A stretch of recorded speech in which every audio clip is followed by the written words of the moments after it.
Alhamdulillah hamda haqqa wassalatu wassalamu ala Rasulillah Sayyidina Muhammad ibn Abdullah wa ala alihi wa sahbihi wa mawala wa la hawla wa la quwata illa billahil aliyil azim.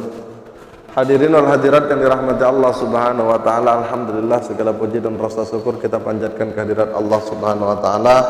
Salawat dan salam semoga akan senantiasa terlimpah curahkan keridhaan junjungan Nabi yang mulia Nabi Muhammad sallallahu alaihi wasallam. Allahumma salli ala Muhammad wa ala ali sayyidina Muhammad. Mudah-mudahan kita senantiasa bersama dengan syafaat baginda Rasul. Amin Allahumma amin Allahumma amin. Baik hadirin yang dirahmati Allah subhanahu wa ta'ala, melanjutkan kajian kita. Bismillahirrahmanirrahim.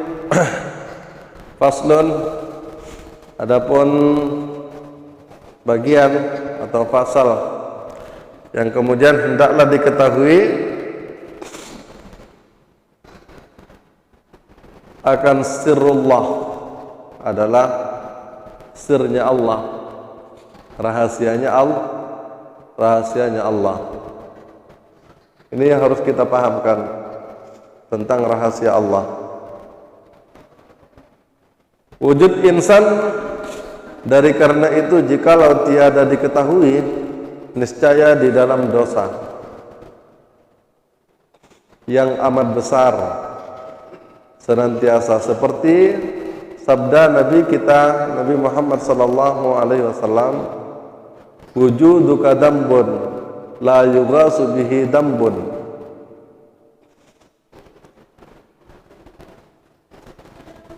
Yang artinya adanya kamu itu, yaitu adalah dosa yang amat besar. Dan dosa itu sebagainya, yakni tiada sempurna mengenal Allah subhanahu wa ta'ala jikalau dirinya berada di dalam dosa. Dan jikalau di dalam kebaktian itu sekalipun, karena kebaktian itu umpama jasad dengan ruh, demikian itu tiada sempurna jikalau tiada dengan ilmu, demikianlah adanya. Dan lagi adapun sirrullah itu di dalam wujud insan, seperti firman Allah subhanahu wa ta'ala di dalam hadis qudsi, al insanu sirri wa ana sirru. Bermula insan itu adalah rahasiaku dan aku adalah rahasianya atau rahasia insan. Demikian juga firman Allah subhanahu wa ta'ala di dalam hadis qudsi, al insanu sirri wa sirri sifati wa sifati la ghairu. Artinya bermula insan itu adalah rahasiaku dan rahasiaku itu yaitu adalah sifatku, dan sifatku itu tiada lain daripada aku. Nah hadirin wal hadirat yang dirahmati Allah subhanahu wa ta'ala, dalam pelajaran kali ini kita mengenal tentang sirnya Allah, rahasianya Allah. Jadi Allah itu adalah rahasia. Dan rahasia itu ada pada diri manusia, Makanya ketika terungkap rahasia yang ada pada diri kita, maka terungkaplah rahasia Allah subhanahu wa ta'ala. Maka itu menjadi pentingnya kita bagaimana kita mempelajari diri, karena rahasia Allah itu yaitu adalah ada pada rahasia manusia. Maka itu wajib kita untuk mengenal diri. untuk membuka rahasia Allah yang ada pada diri kita.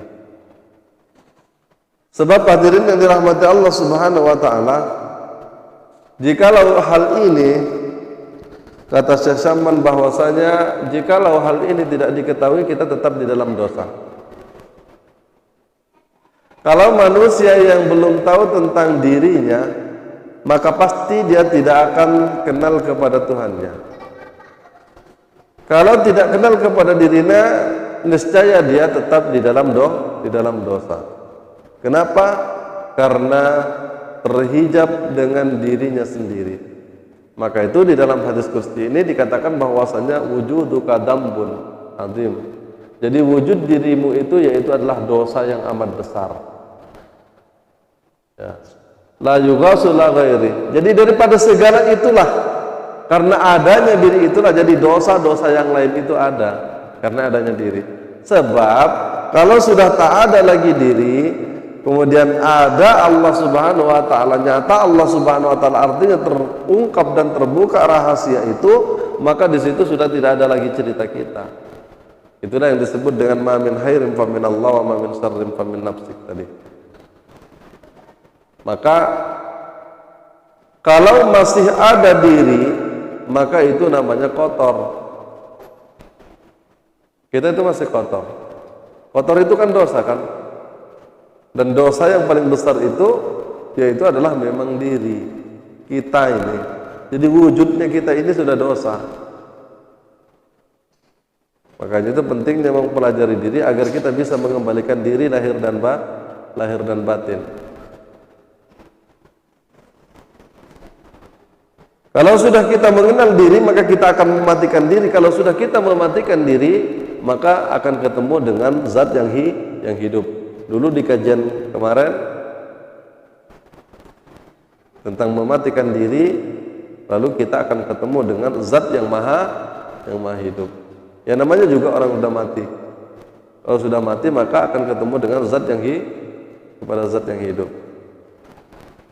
Maka itulah sebabnya salat jenazah itu tidak ada ruku, tidak ada sujud. Berdiri aja dia. Berdiri itu hanya Allah yang berdiri, qiyamuhu bi nafsihi kan? Allah yang berdiri semata-mata. Qiyamuhu bi nafsi, berdiri sendiri, tidak ada yang membuat, tidak ada yang menjadikan. Dia mengawali segala sesuatu. Wujud sifat nafsiyah. Hadirin yang dirahmati Allah Subhanahu wa taala, maka itu ketika orang meninggal dunia, maka ketika dia salat, maka tidak ada rukuknya, tidak ada sujud, tidak ada rukuknya, tidak ada sujudnya. Nanti macam-macam ada orang pula ceritanya dulu pulang dari pesantren, dia tak pandai, dia pulang dari pesantren cuma main-main aja di situ. Ada orang tuanya meninggal, rukuk sujud pula dia. Karena nggak ada ketentuannya. Karena itu berangkat daripada hakikat. Kenapa? Karena daripada yang hidup kepada yang mati, kemudian yang mati kepada yang hidup. Paham maksudnya? Yang hidup kepada yang mati, yang hidup itu yaitu adalah Allah. Makanya tadi wajibnya mematikan diri agar ketemu kepada yang hidup. Yang hidup kepada yang mati kepada yang hidup. Yang mati itulah hamba. Ya. Yang mati itulah hamba yang sudah kembali kepada Allah. Jadi yang hidupnya yang ada pada diri kita itu sudah kembali mati, kemudian yang hidup itu kembali ke yang maha hidup. Maka hidup dia tetap hidup. Artinya Allah itu tak terkisah dengan matinya jasad atau tidak, itu tetap Allah itu hidup, makanya dia berdiri. Berdiri kan tak mati maksudnya, tak bisa dimatikan huruf lain, tak bisa dimatikan makhluk. Artinya Allah Subhanahu wa taala berdiri hidup selama-lama, kekal abadi, baqa, kekal dia. Paham ya? Memang agak jelimet kalau sudah masuk ke ininya, ke substansinya, ini agak jelimet. Tapi kalau sudah paham itu terang semuanya. Maka itulah kan sulit orang menjelaskan ilmu-ilmu yang kayak begini ini. Karena kalau cuma menjelaskan secara kitab gini, ini pun mumet otakkan. Tapi kalau dia sudah merasakan, kalau sudah terang semuanya, mau diantarkan dari manapun, nah, maka itulah sebabnya kitab-kitab yang kayak gini ini jarang dibahas. Karena mohon maaf, yang menguasainya, yang memahaminya betul-betul, yang menyelaminya itu jarang. Kalau yang bisa baca, ya bisa baca aja. Tapi memahaminya ya umumat, kan? Dan bukan hanya memahami, karena memang harus mengalaminya. Kita harus ada di situ. Artinya kita sudah mati, artinya kita sudah kembali ke hadirat Allah. Itulah kesucian. Kalau sudah kita itu sudah tidak ada lagi, kita maknanya yaitu adalah mati, maka kembali kepada yang hidup. Itulah kesucian. Ketika nyata Allah Subhanahu wa taala, maka tidak ada yang suci kecuali Allah. Kecuali Allah. Kan itu rumusnya sebetulnya, kan?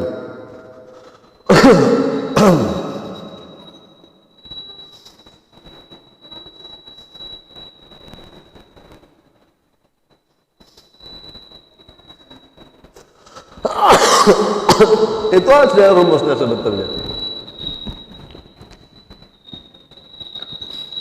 Kuncinya seperti yang dikatakan kemarin, yaitu adalah mengenal diri, kemudian mengenal asal usulnya diri, kemudian mematikan diri. Nah, hadirin yang dirahmati Allah Subhanahu wa taala, kita boleh tunjukkan, ya, kita boleh tunjukkan bahwasanya ya, kita mulai kita kaji daripada jasad ini kita dulu. Coba.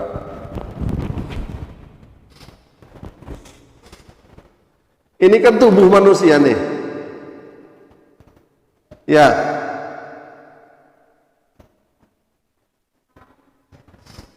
Ini tubuh manusia nih.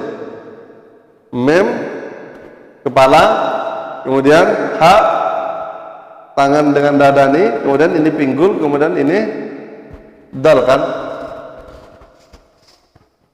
Ternyata manusia itu bertubuh Muhammad.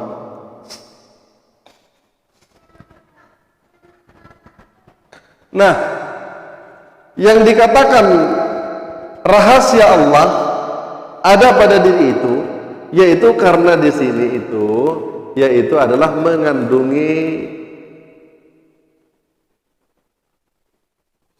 Allah. Ya.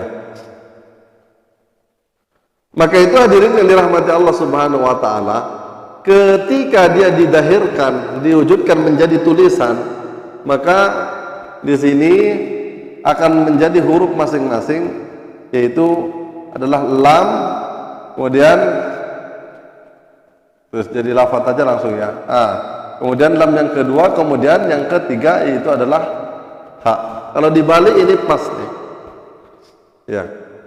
Artinya apa? Alif ini menyatu nih jadi mem nih. Ini kan rahasia namanya kan. Menyatu dia kan, satu kesatuan kan. Nah, lam awal ini dia ada menyatu kepada ha. Asalnya. Kemudian lam sani ini yaitu adalah menyatu kepada mem. Lam sani ini menyatu kepada mem. Makanya di tubuh kita itu ini menjadi dal. Makanya di tubuh kita yaitu adalah, nah di sini ini namanya Muhammad. Iya kan? Jadi mem ini mengandungi Allah, Allah ini mengandungi Muhammad. Paham maksudnya?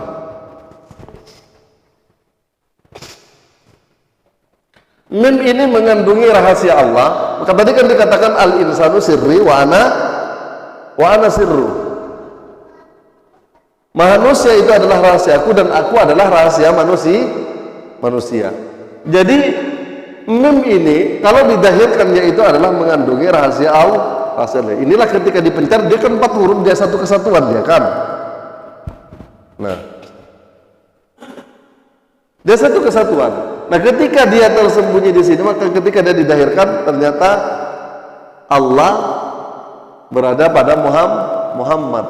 Kemudian Muhammad yaitu adalah ada pada Allah. Makanya di hadis tadi dikatakan bahwasanya al-insanu sirri wa ana sirru. Di hadis yang paling bawah tadi, manusia itu adalah rahasia aku dan aku adalah rahasia manusia. Ya. Wa sirri sifati, dan sirku itu adalah sifatku. Siapa sifatnya Allah? Yaitu adalah Muhammad.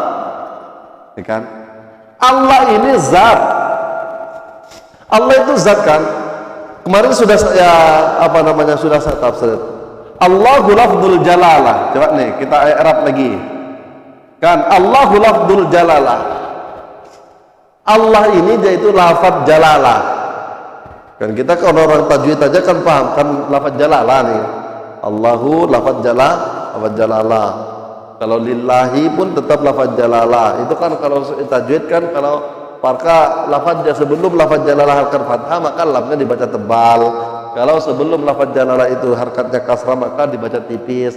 Kalau sebelum lafadz jalalah ini lafadz Allah nih dia harkatnya dhamma dan dibaca tebal. Itu kalau orang mengkaji huruf, mengkaji tajwid dia belajar membaca. Kita ini bukan hanya belajar membaca, tapi kita ini belajar isi bacaan, rahasianya baca. Paham ya? Rahasianya bacaan. Nah, disinilah ini mengandung Muhammad, karena Muhammad ini adalah sifatnya zat. Allahu lafdzul jalalah wa ismun, lafaz Allah ini nama. Alif lam lam ha itu nama, huwa ismun. Nama siapa? Lizatil wajibatil wujudi, nama bagi zat yang wajibal wujud. 10 menit ya. 10 menit jangan lupa.